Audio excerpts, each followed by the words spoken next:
حبايبي احنا خلصنا طبق البطاطس الجميل اللي احنا حشيناه بالجبنه الموزاريلا، ميكس من الجبن كده يا جماعه. والمكوره دي الكور الصغننه دي لحمه مفرومه. تابعوا الفيديو حبايبي ولايك وشير عشان تشوفوا كل حاجه جديده. وده الكاتشب اللي عندي اللي انا كنت عاملاه وقدمناه مع بعض، طبق جميل كان طبق مقبلات طبق عشاء في منتهى الجمال يا حبايبي. وتفضلوا معايا ولايك وشير حبايبي عشان تشوفوا كل حاجه جديده عندي، واشوفكم دايما على خير في وصفه جديده. باي باي. اخباركم ايه؟ النهارده بقى هنبدا نعمل حاجات جميله كده. هعمل اخش على المقادير على طول. انا معايا كيلو من البطاطس يا جماعه. هحشيها بقى يا اما جبنه موزاريلا يا اما عندي شويه لحمه مفرومه كده هنحشيها، وهنتبلها بقى بالبيت والبقسماط. ونعملها مثلا دي تنفع في رمضان قوي، تنفع في العزايم، تنفع في كذا حاجه حبايبي. انا هنشر البطاطس دي، وانا فعلا فشرتها يا حبايبي. هرستها يعني. هرستها بايه؟ هرستها احلى حاجه تعملوا بيها يا جماعه المفشره اللي هي الصغيره دي، العين الصغيره دي بتبقى جميله جدا، بتنزل البطاطس مسلوقه يعني. بصوا مهروسه جامد قوي وكويسه جدا يعني. ومعايا بقى فلفل الوان، هاخد معلقه كده احطها على البطاطس. ومعايا التوابل بتاعتي اللي هي البابريكا والفلفل والجهده، هنزله كده على البطاطس حبايبي. وهحط لها ايه؟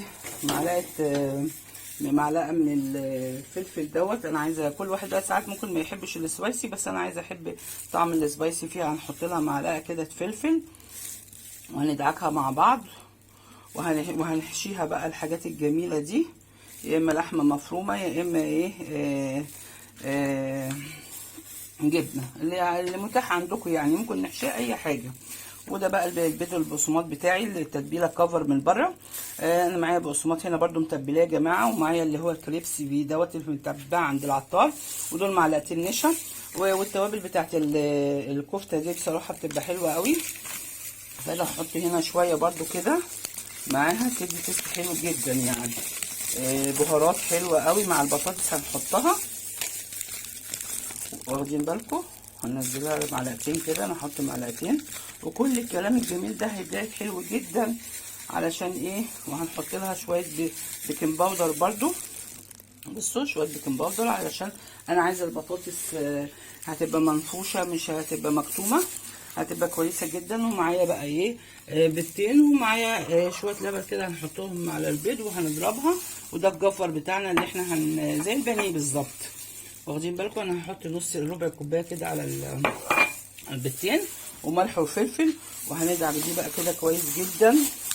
ندخل المكونات الجميله دي. احلى حاجه المبشره يا جماعه، بتبشرها يعني بتهرسها احلى من 100 هراسه يعني بصراحه. انا بص مفيش حته مكلكعه فيها وكويسه جدا. وهنعملها كلها كده وهنكورها وهنحشيها بقى الجبنه، يا حبه جبنه يا حبه لحمه. كل حد اي حد عنده حاجه حشو اي حابب يعمله ممكن اوكي، ممكن نعمل لها خضار، ممكن نعملها، بس هي تبقى حلوه كده بالجبنه الموزاريلا. التشكيله انا عندي ميكس من الجبن يا جماعه. ومعايا برده كان شويه عصار كده فاضيين.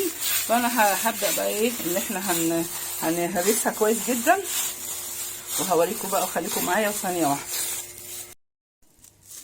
بصوا حبايبي بقى انا ببدا اكورها.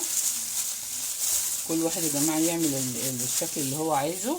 انا هحط شويه لحمه مفرومه كده، وبنحط شويه جبنه معاهم. بصوا لو زياده شويه بننزلها مفيش مشكله اهو.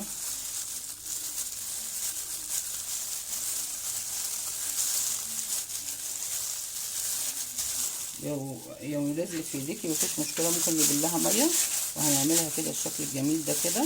كل واحد ده يا حبايبي يعملها زي ما احنا عايزين. البطاطس الجميله اللي هنفرزها لرمضان اللي نعملها ممكن نحشيها اي حاجه، خضار لحمه جبنه. بس انا هعمل جزء باللحمه وبالخضار، وهعمل جزء من باللحمه كده وبالجبنه، وجزء بالجبنه بس. ماشي يا حبايبي.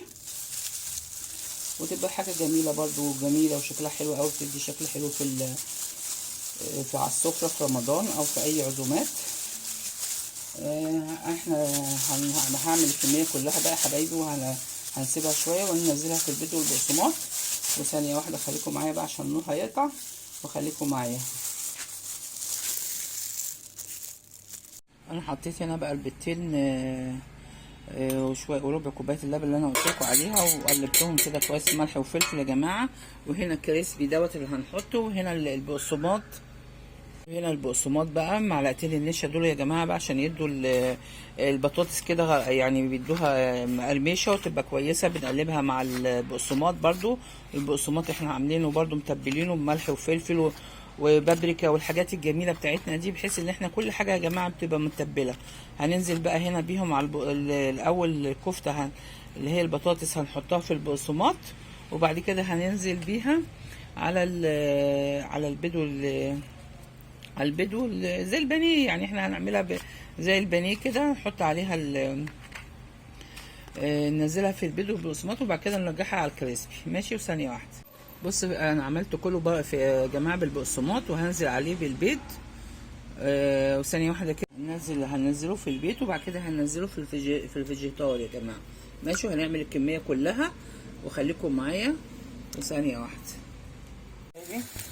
انا طلعت الكفته كده من الثلاجه، حطيتها شويه في الفريزر،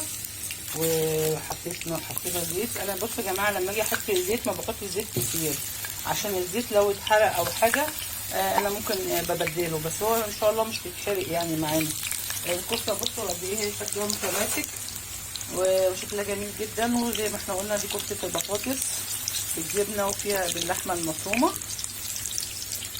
حاجه جميله جدا، وزي ما احنا اتفقنا حاجه حلوه قوي في البيت لاولادنا نعملها، وتنفع لعزومات رمضان يا جماعه.